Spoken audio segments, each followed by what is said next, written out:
Yun, amen. Magandang umaga, magandang araw, magandang tanghali sa bawat disipulo ng Diyos. At tayo po ay nagpapasalamat na again sa pagkakataon ito po tayo ay magkakasama at sa pamamagitan ng ating continuous na pag-aaral ho ng salita ng Diyos. Ayun, patuloy tayong lumalalim sa ating pananampalataya at gayon din ho sa mga kamag-anak, kaibigan, kapamilya na kasama natin sa ating mga kabahayan. We are hoping ho na sa paglipas ho ng almost lampas 3 months ho na ginagawa natin ito. 3 months, 90 days plus 10 days, so exactly 100 days, no? Tayo po lahat ay nasa quarantine and sana ho sa mga patuloy na pag-aaral natin ho, sana mas nakikilala ho ninyo ang ating Panginoon. Especially yung mga kaibigan natin, kasama natin na nakikinig ho para sa ating devotional message ngayong umaga. Sana lalo na magkaroon ng lalong kaliwanagan sa ating puso at ating kaisipan o yung mga pag-aaral na ginagawa po natin. Alright? Ngayong umaga po, ang topic ko na pag-uusapan natin ay Parable of the Wedding Banquet. Okay? Ito ho, ang pag-aaral na ito ay matutunghayan ho natin sa aklat ho ng Mateo at ito ho ay seconded by the book of Luke. So it guarantees all the more na totoo nga na ang mga salita ng ating Panginoong Hesukristo ho ay na itala ho ng dalawang writer na ito, si Mateo at si Lucas. Okay, tanong, ano nga ba ang ibig sabihin ng parable of the wedding banquets? Of course, we all understand ang ibig sabihin ng wedding. So ito'y isa ng kasalan, pero ang ibig sabihin ho ng parable, it's an earthly story with heavenly meaning. So madali hong tandaan. Ito ay mga kasaysayan, mga kwento ho na ginagamit ni Jesus, isang simpleng kwento ng day-to-day living natin. Pero ito pala, pag ginamit niya ho, ay mayroong makalangit na kahulugan, heavenly meaning. Okay? At pero sa pagpapatuloy ho, nais ko muna hong tanungin sa inyo, no, sapagkat ang pag-uusapan ho natin ay tungkol sa isang kasalan. Okay? Isang napaka-special na okasyon. Ito ho yung tanong ko sa inyo ho, dahil ito ay tungkol sa special invitation. Okay? Naranasan mo ba nasa isang special occasion mo? Could be birthday mo, could be anniversary ninyo, could be whatever occasion na masaya para sa pamilya. Siguro may gumraduate ka, okay? Na ikaw ay nag-invite, pero walang dumalo. Yan, ako. Parang malungkot yata ito, no? Ano ang mararamdaman mo? Yan. So, may mga possible answers ako na nilagay dito. Try to think kung ito rin ho yung maaring pwede nyo maramdaman. Sa isang special occasion sa buhay mo, nag-invite ka, hindi dumating, walang dumalo. No? So, pwedeng ikaw ay magagalit, ikaw ay maiinis, madidisappoint ka, could be madidiscourage, feeling mo hindi ka importante, feeling mo hindi ikaw ang priority, magtatampo ka, mapoprostrate, may embarrass kasi walang dumating na bisita. Sasama ang loob mo, there could be sadness, at ang pinakamatindi na siguro yung paghihiganti. Siguro sabi mo, dahil hindi kayo pumunta sa birthday ko at nag-invite ka ng birthday mo, hindi ako pupunta dyan. Siguro ganun ano? So kung tayo bilang mga tao, nakakaramdam tayo ng ganitong feeling, ang tanong, si God kaya ganun din? Si God pwede magalit? Pwede ba siyang mainis? Pwede ba siyang ma-disappoint? Ma-discourage lahat ng ito? Magtampo? Ma-embarrass? Sumama ang loob? Pwede ba yon? Yun ang matutunghayan natin ngayon. Okay? So, ito na ho yung simula ng ating kwento. The parable of the wedding banquet. Okay? Jesus spoke to them again in parables. So, alam na natin ang meaning ng parables. It's a, earthly story with heavenly meaning. Okay? Sabi rito, verse 2, the kingdom of heaven is like a king who prepared a wedding banquet for his son. Okay? So, merong hari, may okasyon, wedding, malinaw. At ang hari ay masayang-masaya na nagpe-prepare para sa wedding ng kanyang anak.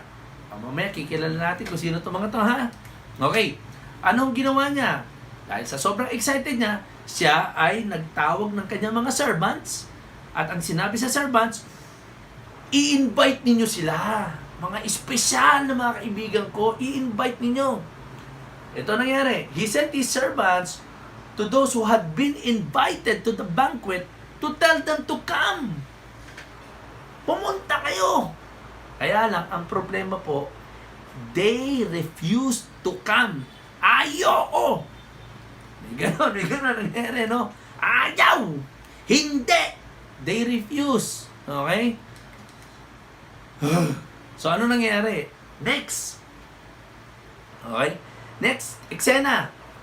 Then he sent some more servants. No. So, yung unang group ng servants, okay, ito yung first group of servants, no? First set of servants. Servants, you invite them, pero ang problema, they refuse. Ayaw. Okay. Another set of servants. Okay, batch 2. Then he sent some more servants and said, tell those who have been invited that I have prepared my dinner. Pakisabi nyo, itong batch 2 na to, ha? Sabihin nyo sa kanila, nakahanda na ang kainan. Okay? My oxen and the fattened cattle have been butchered and everything is ready. Wow! Ha? So imagine niyo na, di ko alam kung siguro eloquente catering to. Lalo ka siguro ma-excite, di ba? Everything is ready. Kompleto. May music. May banda. Lahat. Okay? Sabi niya, come to the wedding banquet. Diyan na nakakatay na lahat. Everything is ready. Ito yung problema. But they paid no attention and went off. Hindi pinansin yung second batch ng mga servants.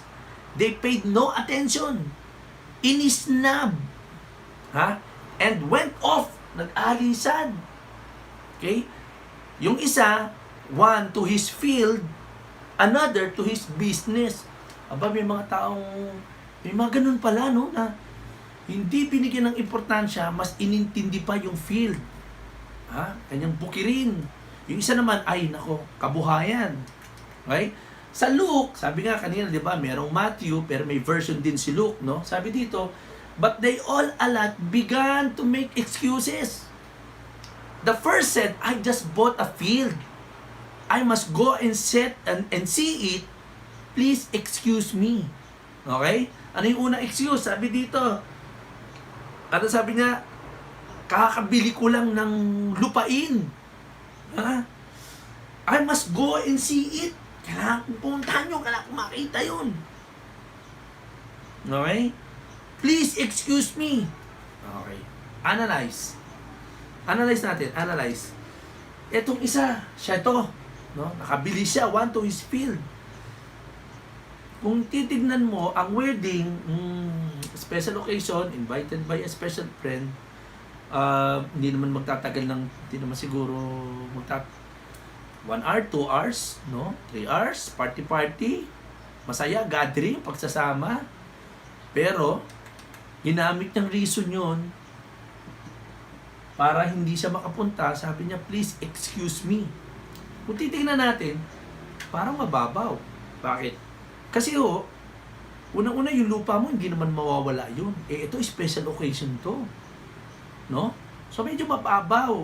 Okay? Sabi dito sa verse natin, another said, I have just bought 5 yoke of oxen. Kakabili ko lang na 5 baka. And I'm on my way to try them out. Please excuse me. So yung isa, yun ang dahilan niya. Analyze. Meron akong nabili 5 baka. Ang baka, itali mo lang sa puno yan. Basta may damo, mabubuhay yan. Anyway, 3 hours, mawawala ka para pagbigyan ng isang imbitasyon. Medyo mababaw. Okay? Another, sabi dito, still another said, I just got married. So I can't come. So parang kakakasal mo lang, pupuntahan mo yung wedding, alam mo kung gaano ka-exciting yun, alam mo kung gaano kasaya yung ganong feeling, at yung tao nag-i-invite sa'yo para sa isang wedding, sinishare niya yung kanyang happiness. Dapat pupunta ka doon kasi naiintindihan mo siya. Diba? Kasi kinasal ka din eh. Pero ang sabi dito, I can't come. Ito matindi in verse 6. The rest, binugbog his servants. Itong second batch, mistreated them and killed them. Hindi lang inisnab, hindi lang binigyan ng excuse. Binugbog pa. At yung iba pa, pinapatay. Ano ho nangyari? Okay, ano yung nangyari? The king was enraged. Ang ginawa ho niya, nagalit siya. Okay? Nagtampo, nainis. Kasi pinapatay, mistreated. Ang ginawa ng Panginoon, ang ginawa ng king, he sent his army and destroyed those murderers and burned their city. Ganun ho yung nangyari. Possible reactions. Ganun din. Nagalit, nainis, na-disappoint, na-discourage, na-frustrate, sama ng loob, nalungkot, nag-iganti. Ibig sabihin mo, kung tayong tao na inisnab natin yung isang kaibigan natin sa isang invitation, magtatampo, magsasama ang loob. Lalo siguro kung last minute, ay, ito makakarating. Kung tayo, nakakaramdam tayo ng ganong feeling, kahit ang king, mamaya, i-describe natin sino yung mga characters na to, kahit yung king na enraged, nagalit, anger, kahit ang hari, nagagalit. Okay? Eto na ho ngayon.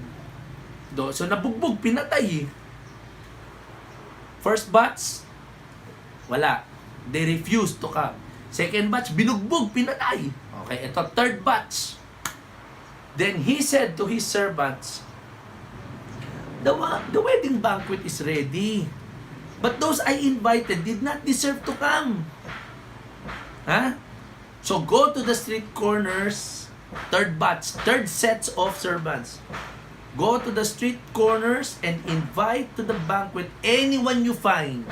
Kahit sino na, isama nyo na. Galing, ano? So the servants, third batch na to, third sets of servants. So the servants went out into the streets and gathered all the people they could find.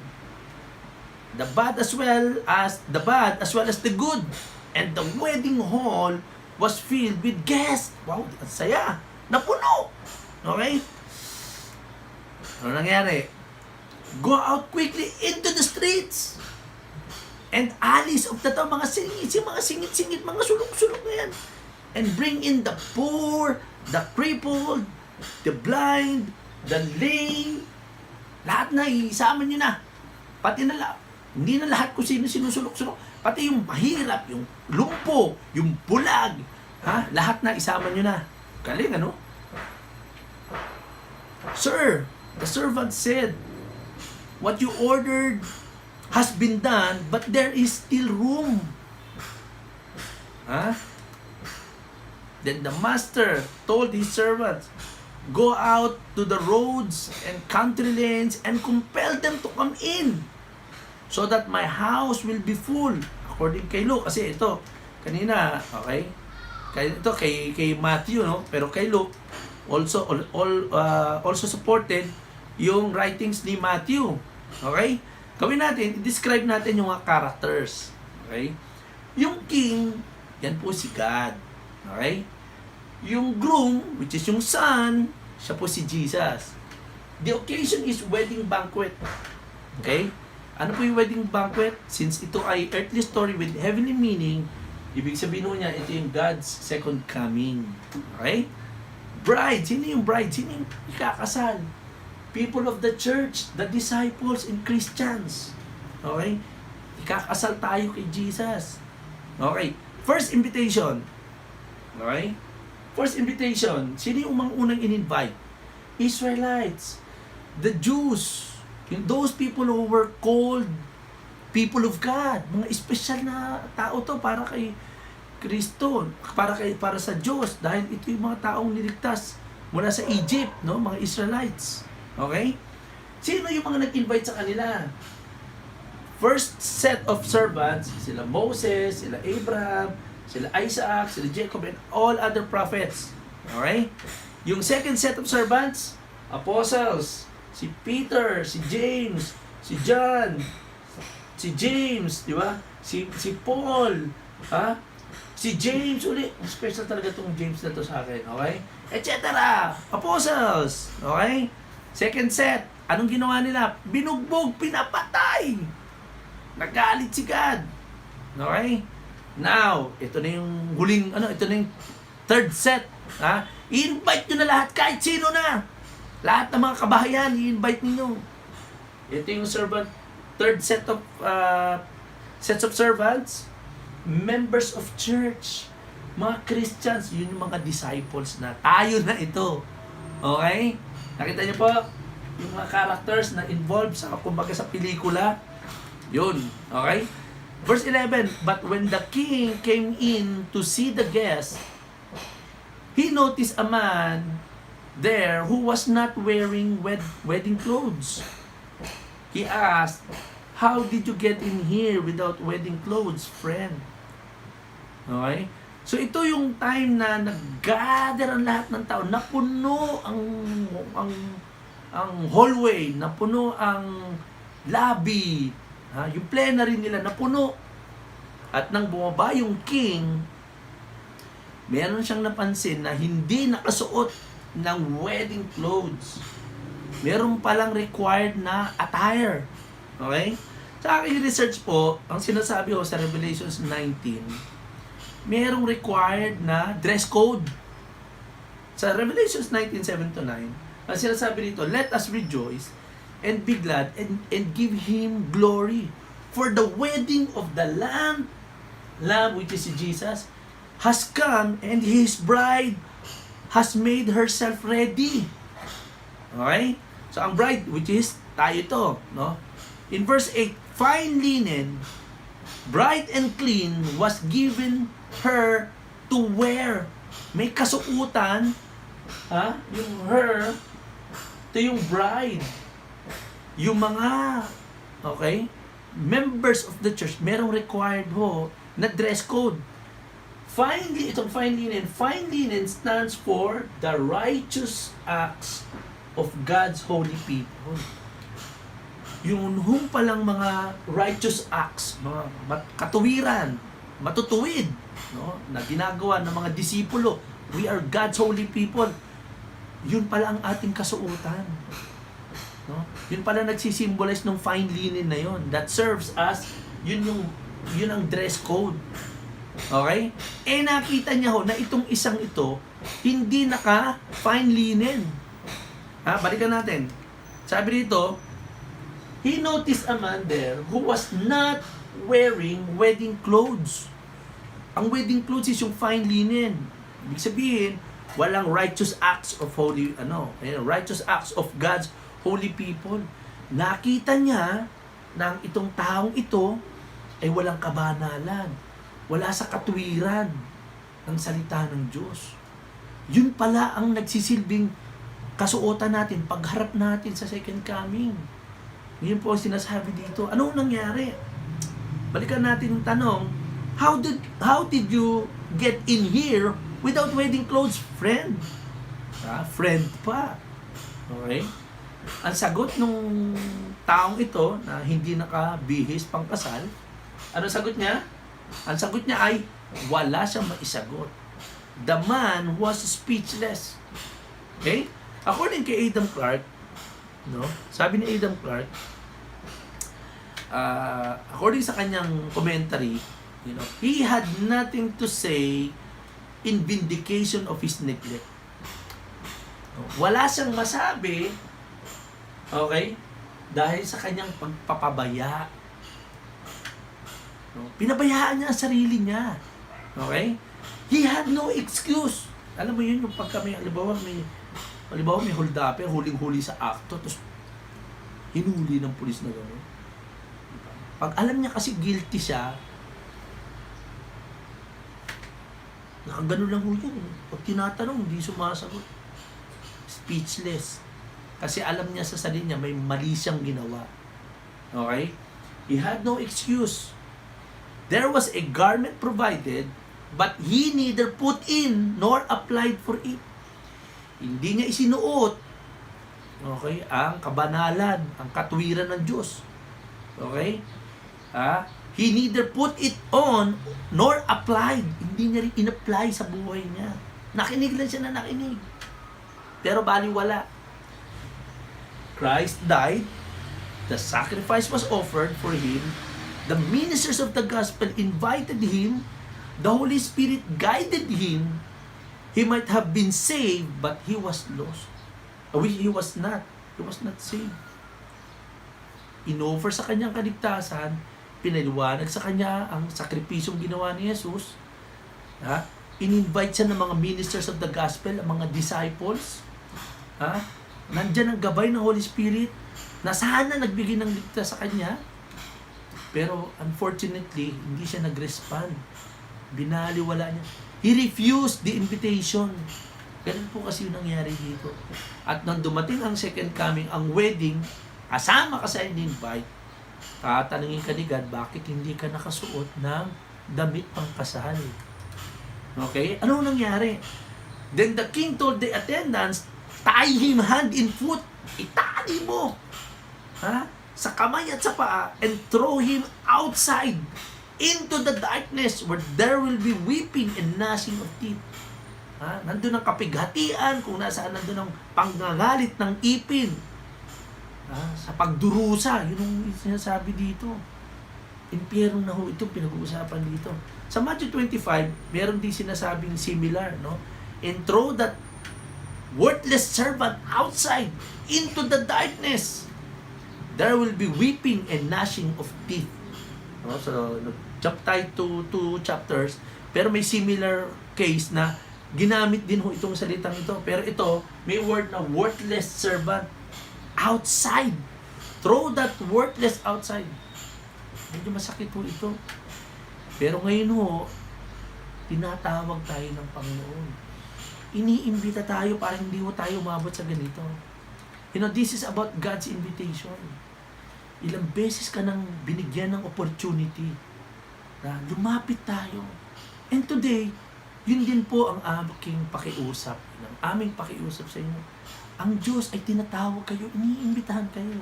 Sa nakalipas na 100 days mula nung lockdown, we continuously, do this by videotaping, ang mga messages po, para tayo mag-benefit. Huwag ho natin sayangin yung ganitong opportunity. My friends, this is God's invitation.